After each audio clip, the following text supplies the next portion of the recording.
Hello, I'm Franciscan Father Greg Friedman for AmericanCatholic.org. The devil's back in the news these days. Seriously. Before Lent began, Hollywood released The Rite, a film highlighting the work of Catholic priests who perform exorcisms, a ritual to pray that a person be freed from possession by the devil. An exorcism can be, for the priest-exorcist, a head-on confrontation with demonic powers. The same thing happens in this coming Sunday's Gospel for the first Sunday of Lent. There, Jesus is tempted by the devil. The temptation takes three forms.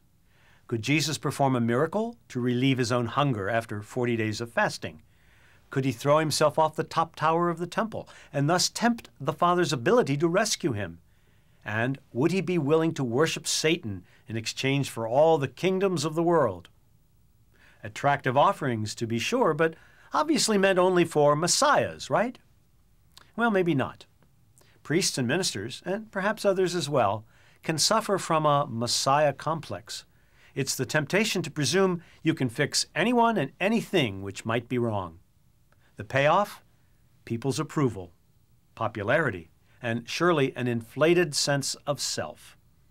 For a while, the attraction is tempting, all right, but the would-be messiah is always headed for disaster.